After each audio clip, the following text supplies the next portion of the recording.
2013년 우리 교회가 소속되어진 대한예수교 장로회 총회 우리 통합교단의 표어는 그리스도인 작은 이들의 벗이라는 표어를 가지고 한 해 나아가고 있습니다. 하나님은 레위기 19장 18절의 말씀에 내 이웃 사랑하기를 내 자신과 같이 하라 그랬습니다. 예수님께서는 마태복음 25장 40절 말씀을 통해서 내가 진실로 진실로 너희에게 이르노니 너희가 여기 내 형제 중에 지극히 작은 자 하나에게 한 것이 곧 내게 한 것이니라 그렇게 말씀하셨습니다. 우리는 하나님의 자녀이고 그리스도의 제자라고 한다면 오늘 이 말씀을 우리의 삶의 행동에 옮기며 살아야 합니다.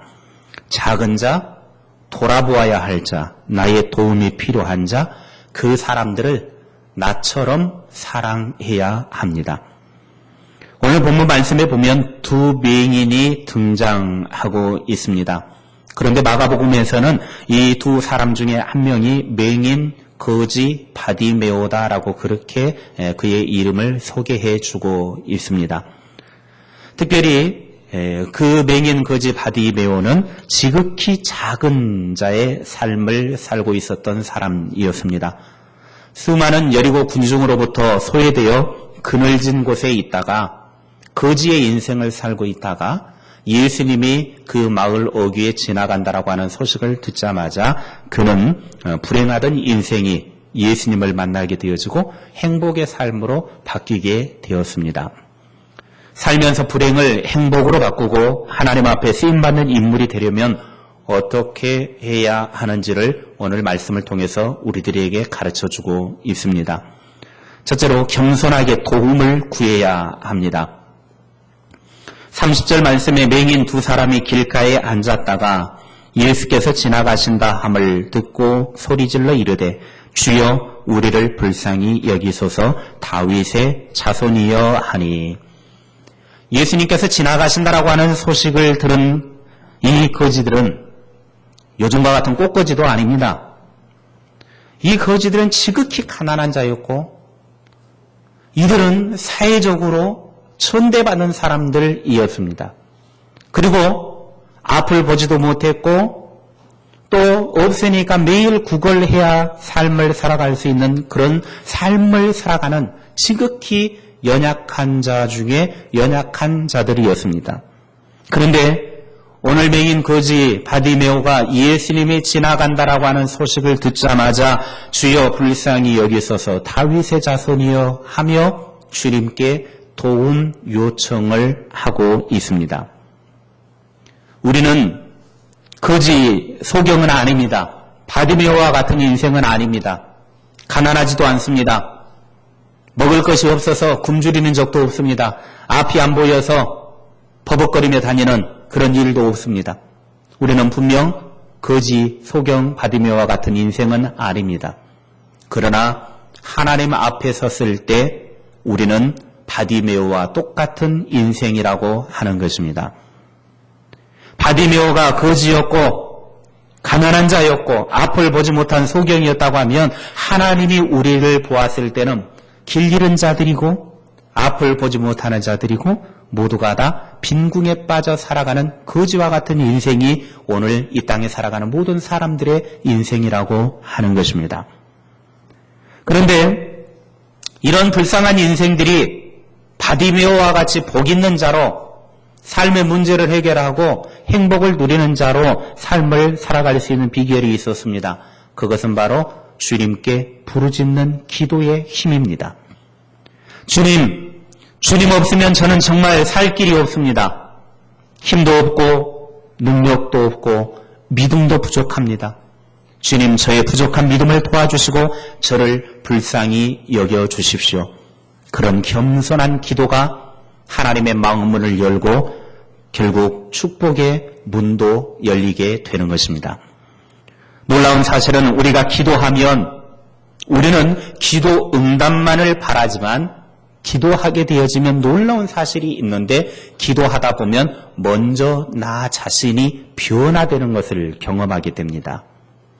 그러니까 기도하는 자리에 들어와서 하나님 앞에 간절히 부르짖어 기도하다 보면 어떤 우리의 바라는 문제가 해결되어지기 전에 먼저 내 마음이 은혜가 되어지고 내 삶이 변화되어지고 내가 새로워지는 그런 은혜를 체험하게 됩니다. 그러니까 대부분의 사람들은 그렇게 됩니다.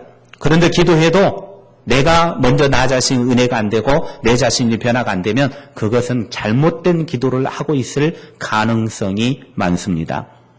그래서 우리가 기도를 하다 보면 먼저 내 자신이 은혜를 받게 되어지는데 무엇을 느끼게 되냐면 나 자신은 아무것도 아닙니다 라고 하는 겸손함이 나에게 몰려오기 시작합니다. 그러니까 기도하는 중에 내가 아무것도 아니다.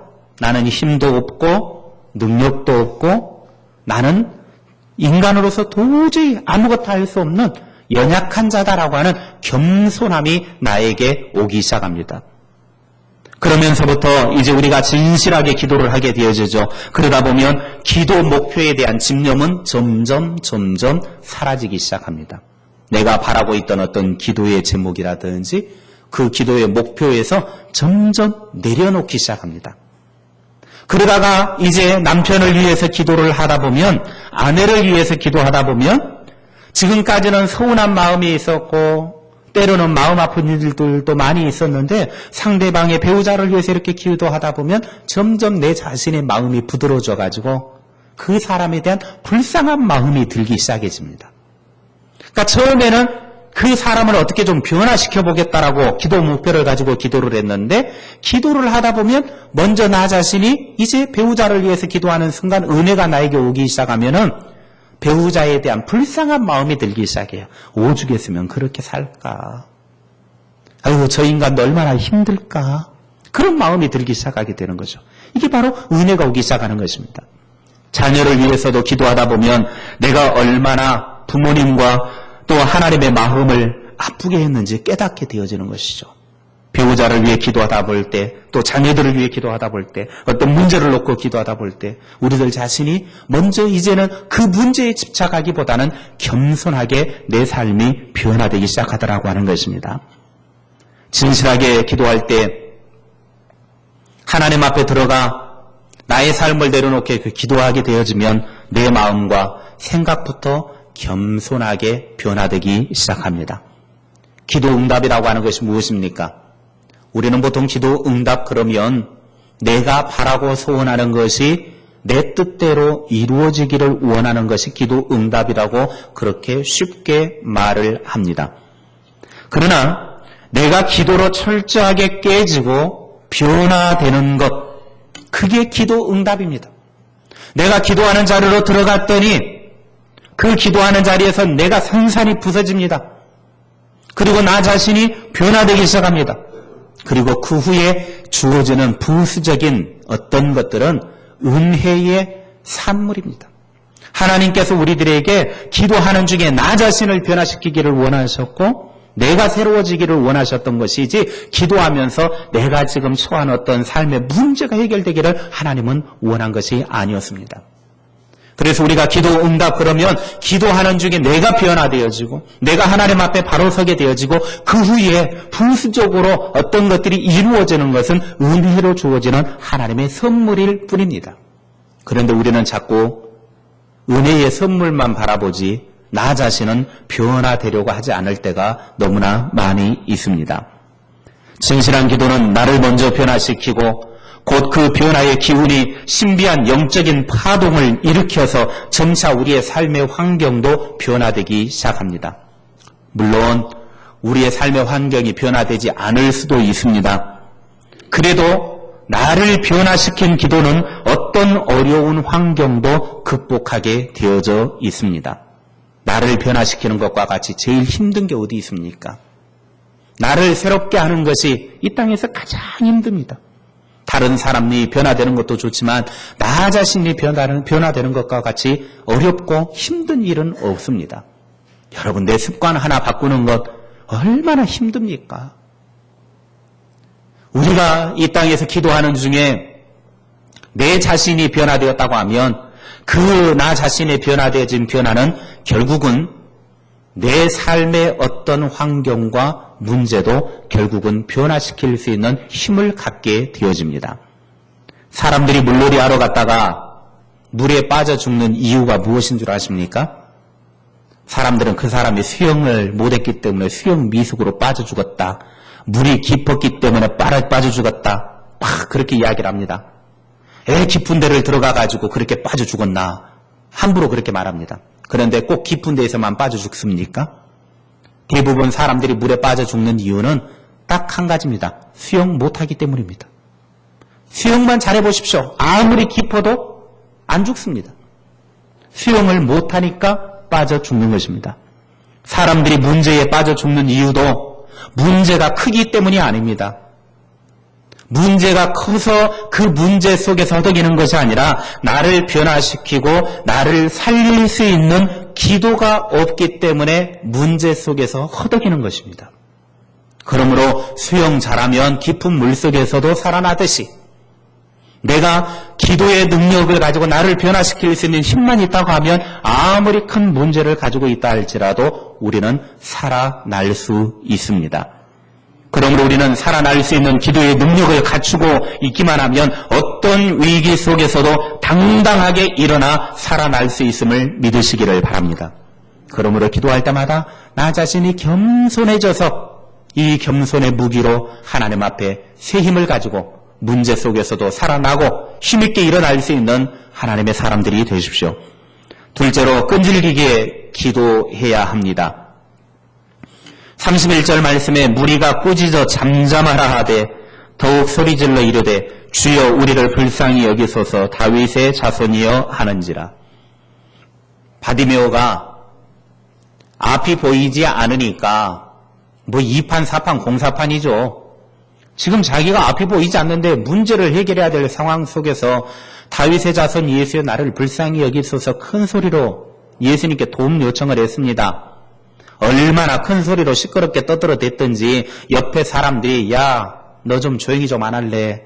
거지 주제에 왜 그렇게 떠들어? 시끄럽게 해. 귀 아파 죽겠네. 저쪽에 찌그러져 있어 좀. 그러면서 상당히 압박을 가했습니다.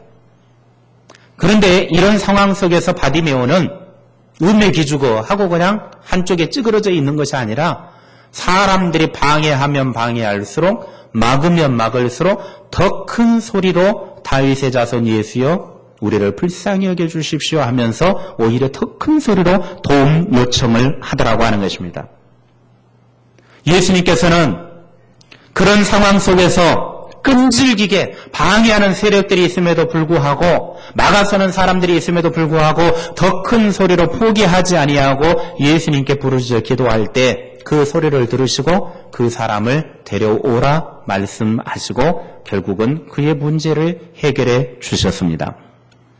만약 바디메오가 사람의 말을 듣고 주님 부르기를 포기했다고 하면 그는 눈을 뜨지 못했을 것입니다. 우리 앞에 어떤 장벽이 있다 할지라도 기도를 포기하지 말고 고래심줄처럼 끈질기게 기도하십시오. 포기하지 않는 끈질긴 기도가 결국은 주님의 발걸음을 멈추게 할 것이고 주님께서 우리의 부르짖음에 응답하실 것입니다. 기도할 환경이 되지 못하고 기도할 시간이 없고 또한 응답이 늦어져도 기도를 포기하지 마십시오. 내가 아무리 울부짖어 기도했어도 여러 세월 동안 기도했어도 하나님이 응답하지 않는다 할지라도 포기하지 마십시오. 끈질기게 기도하고 얻는 축복이 더욱 소중한 축복입니다. 기독교 역사상 가장 위대한 기도자였던 조지 뮬러는 이렇게 말을 했습니다. 나는 하나님이 내 기도에 쉽게 응답해 주지 않은 것을 감사한다. 그래서 계속 기도할 수 있었고 기도 중에 내 성품을 변화시킬 수 있었고 결국 기도 중에 하나님의 손길을 체험할 수 있었다. 기도 응답이 늦는 것에도 다 하나님의 계획하심이 있습니다. 여러분 부르짖는데도 지금 당장 기도가 응답되지 않습니까? 거기에는 하나님이 계획하심이 있는 것입니다. 그러므로 쉽게 주어지는 축복만 기대하지 마시고 끈질기게 기도할 때 주어지는 하나님의 축복이 더욱 귀중한 축복임을 알고 기도에 포기하지 말고 끝까지 기도하기를 감당하시기 바랍니다.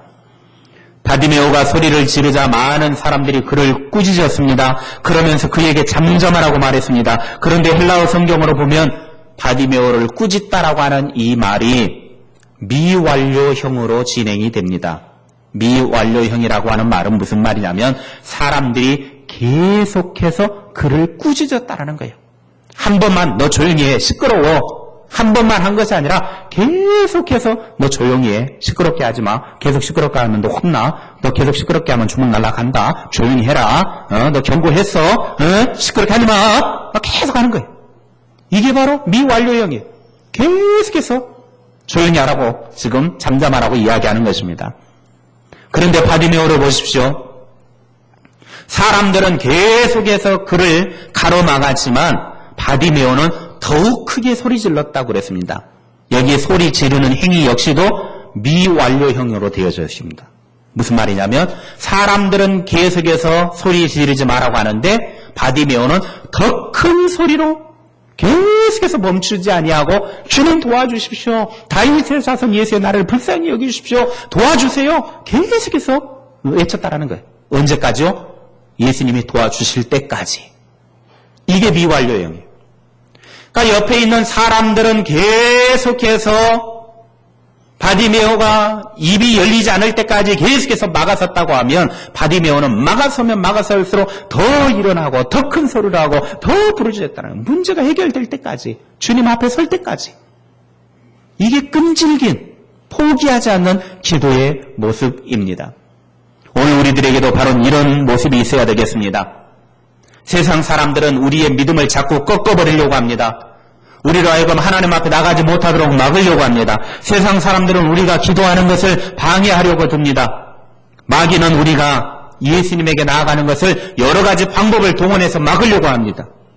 여러분이 오늘도 교회에 나오려고 하는데 아마 여러 가지 시련들이 있었을 것입니다. 여러분들을 나오지 못하게 하려고 하는 여러 가지 방법들이 있었을 거예요.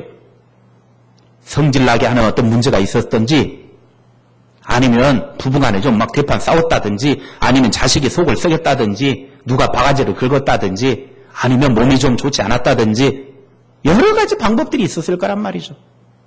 교회 나가려고 그랬더니 친구가 야 놀러 가자 뭐 그랬다든지 아니면 뭐 양파라도 캐자 뭐 그랬다든지 뭐 누가 양파 캤나 보죠 오늘. 이 장시간 하나님 앞에 예배하는 자리로 나아가려고 하는데 막아서는 여러 가지 방법들이 우리에게 있다란 말이죠. 이게 세상은 자꾸 우리로 하여금 하나님 앞에 은혜의 자리로 말씀 앞에 나가려고 하는데 이런 막아서는 것들이 많이 있습니다. 이것은 지극히 정상적인 것들입니다. 그런 상황 속에서 오늘 여러분이 이 자리에 나왔다라고 하는 것은 승리하신 분입니다. 여러분들은 다 승리하고 오늘 이 자리에 나와 계신 것입니다. 우리의 삶이 바디메오처럼 여러 가지 환경들이 가로막고 있다 할지라도 그 속에서 포기하지 아니하고 나아가게 된다고 하면 참 믿음을 가진 사람들은 결코 포기하지 않는 것입니다.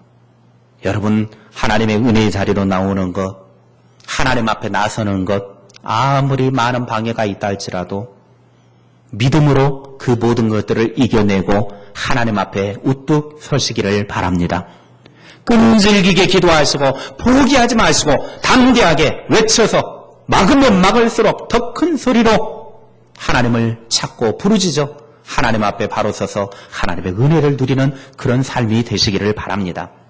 그저 평안하게 내 삶에 아무 문제가 없어서 하나님 앞에 나오는 것도 은혜지만 정말 큰 은혜는요, 내 삶에 걸림돌이 많고 하나님 앞에 나아가는데 막아서는 것이 정말 많이 있는데 그 모든 환난과 시련과 어려움의 장벽들을 깨고 하나님 앞에 나와서 예배하는 것과 같이 더 큰 축복과 은혜는 없습니다.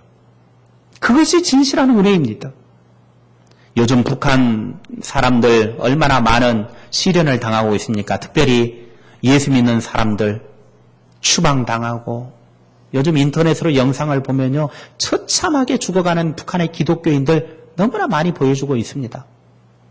얼마나 처참하게 죽이는지 이루 영상으로 보지 못할 정도로 처참하게 막 처형합니다.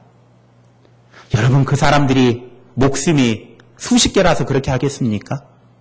그 사람들은 구미호랍니까? 그 사람들이 목숨이 뭐 수십 개 수백 개 돼서 함부로 그렇게 하는 것입니까? 그 사람들도 목숨 하나입니다. 그런데도 예수 믿는 것 그 하나 때문에 내가 설령 이 땅에 목숨이 다한다 할지라도 그 은혜를 가지고 내가 예수 앞에 나아가는 것, 차라리 죽음으로써 순교로서 하나님 앞에 서겠다라고 담대하게 그렇게 나아가는 인생, 얼마나 복 있는 인생인지 모릅니다. 우리는 그래도 교회 다닌다고 핍박하는 사람들 그리 많지 않습니다. 물론 가정에 믿지 않는 사람들이 있어서 그런 사람들이 있는 가정도 있을지는 모르겠지만은 대부분의 사람들은 요즘은요, 자기는 불교 다니면서도 교회 나가도 누가 별로 뭐라고 하지 않는 사람들도 있어요. 교회 나가는 것 그리 방해받지 않고 쉽게 교회 나갑니다. 이거는 지극히 평범한 은혜입니다. 그러나 많은 반대가 있고 방해 세력 앞에서도 그걸 이겨내고 하나님 앞에 나아갈 수 있다고 하면 그것은 정말 우리의 삶의 문제들을 극복하고 누리는 하나님의 큰 축복의 은혜가 될 줄로 믿습니다. 마지막으로 욕심없는 소원의 기도를 해야 합니다. 32절 말씀에 예수께서 머물러 서서 그들을 불러에 이르시되 너희에게 무엇하여 주기를 원하느냐? 바디메오의 애타는 외침, 문제를 해결해 주실 때까지 계속 부르짖었을 것입니다. 아마 비 맞은 땡죽 마냥 계속 그냥 막 빨리 고쳐주세요. 주인이 그런 데잖아요. 돌아다니다가 그렇게 막 나무아미타불 관세음보살 하고 돌아다니는데 비가 막 오니까 그냥 이놈의 비가 또 왜 오는 거야? 막 그러면서 구시렁구시렁 하고 막 돌아다닌다고 그러잖아요. 참 스님들은 불편하겠어요. 머리를 다 밀어가지고 눈 속으로 바로 빗물도 들어오고 우리는 그래도 눈썹이라도 있어서 좀 차단막이 있어서 바로 눈으로 안 들어오는데 그분들은 맞으면 스르륵 와이퍼를 하나 좀 이렇게 해놓으면 참 좋을 텐데 이마에다가 그러면은 스님 전용 와이퍼 해가지고 비 오면 착착착착착착착 해가지고 이렇게 하면 좋을 텐데 문제를 해결해 줄 때까지 바디메오는 계속해서 주님 고쳐주세요. 문제를 해결해 주세요. 나를 불쌍히 여겨주세요. 계속 부르짖었단 말이죠. 그때 예수님께서 그 외타는 부르짖음 안타까워서 예수님이 제발 좀 그놈 좀 불러와라. 그 사람 좀 데려와라. 그래서 주님이 데려오라고 명령하자마자 이 사람의 행동을 보십시오. 흥분해가지고 겉옷을 벗어 던져버리고 예수님께 무조건 달려왔습니다. 우리같이 눈이나 보이면 예수님께 달려가는 것 쉽기라도 하죠. 그런데 한번 상상을 해보십시오. 앞도 안 보이는 사람이 소리만 듣고 예수님이 있는 곳으로 그냥 전속력으로 달려갔다. 이건 미친 짓입니다. 잘못했다고 어디다 들이박아 불게. 어디에 뭐가 있는지를 어떻게 알아요? 나무가 있는지 벽돌이 있는지 시궁창이 있는지 뭘 어떻게 알아요? 그러나 예수님이 데려오라 그 말을 듣는 순간 바디메오는 자기의 입고 있던 거지 같은 누더기 겉옷을 던져버리고 전속력으로 예수님이 부르시는 그 소리를 듣고 그 자리로 뛰어 달려나갔다는 것입니다. 내 얼굴이 깨어지든 말든 이마가 깨지든 말든 무릎팍이 깨지든 말든 상관없습니다. 주님 앞에 달려나가기만 하면 내 문제가 해결되기 때문에 바디메오는 예수님께 무조건 뛰어갔습니다. 그때의 열망과 간절함이 어떠했겠습니까? 얼마나 그 안에 간절함이 있었겠어요? 얼마나 열망이 넘쳐났겠습니까? 그런 간절함이 우리에게 있어야 합니다. 마태복음 11장 12절 말씀에 천국은 침노를 당하나니 침노하는 자는 빼앗느니라. 여기에 침노한다라고 하는 것은 정복한다라는 겁니다. 천국은 누가 얻게 되어지느냐? 천국을 적극적으로 정복하는 사람이 천국을 얻게 된다는 거예요. 가만히 있는다고 천국을 얻는 게 아니라는 거예요. 천국은 적극적으로 내가 그 천국을 나의 것으로 얻기 위해서 전쟁통에 마치 싸워서 승리하기 위해서 싸우는 것처럼 천국을 얻기 위해 그런 삶을 살아야 천국을 얻는 것이지 가만히 있는다고 주어지는 게 아니에요. 천국을 얻기 위해서 그렇게 정복하기 위해 달려나가는 것처럼 우리에게도 간절한 열망, 그것이 우리에게 있어야 합니다. 예레미야 29장 13절에 너희가 온 마음으로 나를 구하면 나를 찾을 것이요 나를 만나리라 그랬습니다. 온 마음으로 하나님을 구하면 하나님을 찾고 만나게 된다는 거예요. 대충 하나님 저 만나주세요. 하나님 저 좀 만나줘요. 이렇게 가지고는 안 돼요. 온 마음으로 내 모든 힘을 다해서 하나님을 구하고 찾을 때 그때 하나님을 찾게 되고 만나는 것이지 대충 그냥 하나님 좀 만나줘요. 좀 만나줘요. 이래가지고는 안 됩니다. 온 힘을 다해야 돼요. 마치 우리가 누군가와 싸움을 할 때 목에다 힘을 주고 온 힘을 다하여 싸우듯이 얼마 전에 새벽기도 마치고 집에 들어갔는데 막 마을에 시끄러운 소리가 나요. 이 앞에 보니까 논에 문제가 있었는지 어쩌는지 그냥 막 아침부터 그냥 막 소리를 뽀록 질러가면서 싸우는데 나는 뭔 전쟁 난 줄 알고 그냥 뛰쳐나왔어요. 총 들고 나가 싸우려고. 얼마나 큰 소리로 싸우든지 이 앞길에서. 그래 나가봤더니 가만히 들어보니까 별일도 아니더만 물꼬를 막았는가 텄는가 아무튼 그거 가지고 그냥 서로 싸우고 막 그랬어요. 자세한 내막은 모르겠어요. 멀리서 그냥 이렇게 그냥 들어봤어요. 원래 또 싸움 구경이 재밌잖아요. 불구경 재밌고 싸움 구경 재밌고 별것도 아닌 거 가지고 그냥 온 힘을 다해 싸우더라고. 하나님을 찾을 때도 그런 힘이 필요해요. 하나님 나 만나줘요 이게 아니라 온 힘을 다해서 그냥 옆에 사람 그냥 막 때려 죽일 것처럼 싸우듯이 내 목이 터져라고 싸우듯이 하나님을 온 힘을 다해서 찾을 때 하나님을 찾게 되고 만나는 것입니다. 무슨 이야기입니까? 우리에게 그런 간절함이 있어야 된다는 거죠. 간절함이.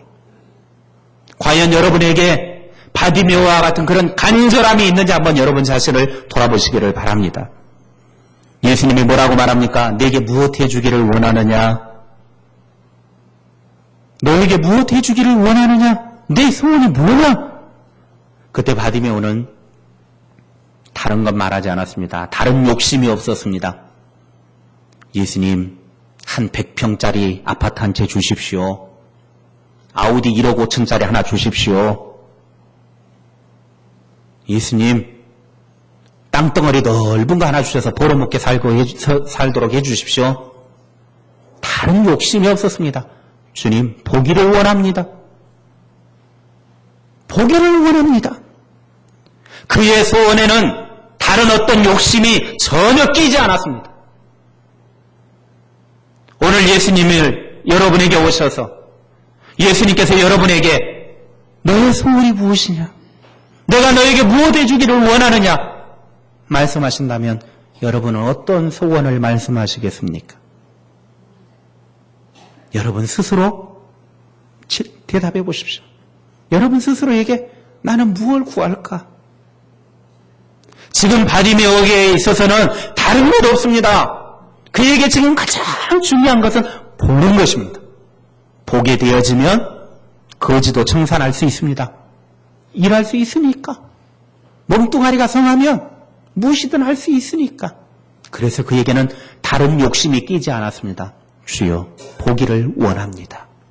우리가 하나님 앞에 기도할 때에도 하나님이 딱 나타나셔가지고 그래 내가 너의 소원을 들어주겠노라 무엇을 원하느냐 그러면 귀하다 해가지고 그냥 막 이것저것 욕심껏 세상적인 욕망을 이루려고 그렇게 해서는 안 됩니다. 바디메오는 철저하게 주님 보기를 원합니다. 욕심이 없었습니다. 우리의 기도도 이런 욕심의 찌꺼기들이 자꾸 다이어트를 해야 돼요. 몸에 다이어트만 해서 비계 지방덩어리들을 태우는 일만 하려고 하지 마시고 우리의 신앙의 다이어트, 그래서 하나님 앞에 기도하는 데에도 잘못되어진 비계덩어리들을 빼내는 이런 다이어트가 필요해요.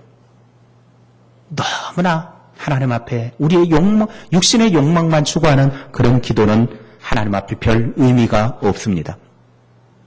욕심이 없는 간절한 바디메오의 소원,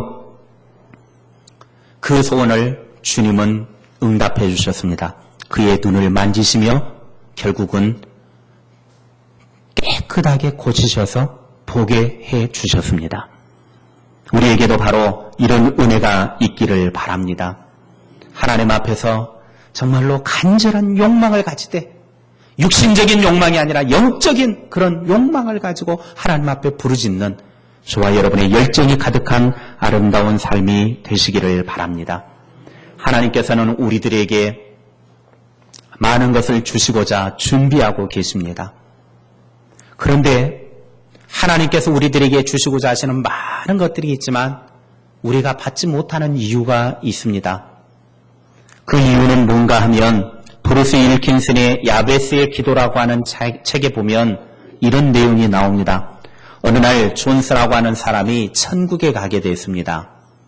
그래서 이제 천국에 가게 되어졌는데 천국 문 앞에서 베드로가 딱 맞이하더니 이제 천국 투어, 천국 여행을 쫙 시켜주는 것입니다.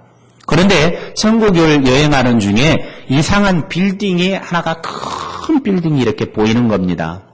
그래서 존스가 야, 천국에 이렇게 어마어마한 빌딩이 다 있네. 이게 왜 빌딩이 이렇게 있을까 궁금했습니다. 그런데 가까이 가서 보니까 큰 빌딩이 있는데 창문이 하나도 없는 거예요. 다 그냥 사방간데가 다 막혀있는 빌딩이었습니다. 그래서 존스가 그 빌딩 안을 좀 보고 싶다고 베드로에게 이야기를 하니까 베드로가 이야기합니다. 존스, 그 안에 있는 것은 안 보는 것이 좋아. 보지 마. 사람의 심포가 보지 마라 그러면 더 보고 싶은 심포가 있잖아요. 그래서 천국을 쭉 여행하면서도 계속 마음 한구석에는 저 빌딩 안에 뭐가 들어있을까? 계속 거기에만 관심을 갖고 있었습니다. 그러면서 아니 뭐 천국에 비밀이 다 있어. 천국은 모든 걸 다 안다라고 그러는데 뭐 천국에도 비밀이 있나? 도대체 무엇이 있을까? 그리고 그런 생각을 하면서 이제 천국 여행을 다 마쳤습니다. 그리고 이제 각자 집으로 돌아가려고 하는데 존스가 도저히 궁금해가지고 이렇게 가지고는 집으로 못 갈 것 같아요. 그래서 베드로에게 묻습니다. 베드로 선생님, 저는요 저 안에 있는 게 뭔지 보지 못하면 저 집에 안 갈랍니다. 그러니 한 번만 보여주십시오. 그랬더니 베드로가 할 수 없이 창문을 열어주었습니다. 그러면서 그 거대한 창문을 이제 문을 딱 열어주니까 그 안에 들어가서 보는 순간 그 건물 안에 칸칸이 선반이 다 만들어져 있는데 그 선반 안에는 흰 박스가 있고 흰 박스 안에 빨간색 리본이 묶어져 있는 수많은 상자들이 거기에 있었습니다. 그리고 알파벳으로 뭐 A, B, C, D 이게 다 상자마다 이렇게 알파벳 숫자가 써져 있는 겁니다. 그래서 궁금하잖아요. 존스가 물었습니다. 베드로 선생님, 저게 뭡니까? 뭐가 저렇게 글씨가 써져 있나요? 그랬더니 그거는 사람의 이름 맨 앞부분이라네. 자네 이름이 존스니까 제이라고 하는 곳에 가보면 당신의 이름이 있을 거네. 한번 가보게. 그랬더니 존스가 제이라고 하는 그곳에 딱 가서 보니까 자기의 이름으로 되어진 상자가 거기에 있었습니다. 바로 존스의 상자였습니다. 그래서 베드로에게 물었습니다. 이 상자가 뭘 의미합니까? 그때 베드로가 이야기합니다. 지금 자네의 상자가 이렇게 많이 남아있는 것은 자네가 하나님 앞에 기도만 한다고 하면 어떤 기도이든 어떤 소원이든 다 들어주려고 하나님이 소포로 지금 다 준비해 놓고 있었는데 자네가 땅에 사는 동안 기도하지 않아서 하나님이 배달하지 못한 채 지금 여기 남아있는 소포라네. 그래서 존스가 얼마나 마음이 안타까웠는지, 내가 하나님 앞에 기도하지 못해서 배달되지 못한 축복의 소포가 너무나 이렇게 많이 남아 있었구나. 그것을 깨닫게 되었다고 합니다. 여러분, 책에 나온 이야기이지만 하나님은 우리에게 복을 주시려고 항상 소포로 준비하고 계시는 하나님이십니다. 내가 하나님 앞에 부르짖어 기도하기만 하면 하나님은 축복의 소포를 우리들에게 배달해 주실 것입니다.